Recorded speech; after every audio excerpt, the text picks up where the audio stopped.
সামগ্রিকভাবে ইসলামের সূচনা মুহাম্মদ সাল্লাল্লাহু আলাইহি ওয়াসাল্লামের মাধ্যমে নয়, ইসলামের সূচনা আদম আলাইহিস সালামের মাধ্যমে। ইসলামের সূচনা আদম আলাইহিস সালামের মাধ্যমে এবং এর ধারাবাহিকতা নূহ আলাইহিস সালাম, ইব্রাহিম আলাইহিস সালাম, মুসা আলাইহিস সালাম, ঈসা আলাইহিস সালাম হয়ে মুহাম্মদ সাল্লাল্লাহু আলাইহি ওয়াসাল্লামের কাছে। আদম আলাইহিস সালাম আমাদের পিতা, তিনি শুধুমাত্র যে মানব সম্প্রদায়ের আদি পিতা এটাই নয়, তিনি আমাদের আদর্শের পিতা, তিনি আমাদের এই যে ইসলামী চেতনা, এই চেতনার পিতা। সকল আম্বিয়া আলাইহিমুস সালাম, সকল নবী আলাইহিমুস সালাম মানব সম্প্রদায়কে তাওহীদ এবং রিসালাতের দাওয়াত দিয়েছেন। সবার কালিমার মূল প্রতিপাদ্য ছিল তাওহীদ এবং রিসালাত।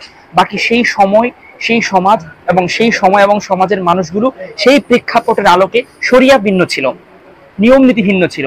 বাকি মূল চেতনা, মূল যে ইসলামী চেতনা সেটা কিন্তু এক। এই জন্য কোরআন আমাদেরকে বলছে যে মিল্লাতা আবিকুম ইব্রাহিম, তোমাদের পিতা মানে আমাদের চেতনার পিতা, আমাদের আদর্শের পিতা ইব্রাহিম আলাইহিস সালামের অনুসরণ করার কথা বলা হচ্ছে। তো প্রথম কথা এইটা যে ইসলামের সূচনা মুহাম্মদ সাল্লাল্লাহু আলাইহি ওয়াসাল্লামকে দিয়ে নয়, মুহাম্মদ সাল্লাল্লাহু আলাইহি ওয়াসাল্লামকে দিয়ে ইসলামের পূর্ণতা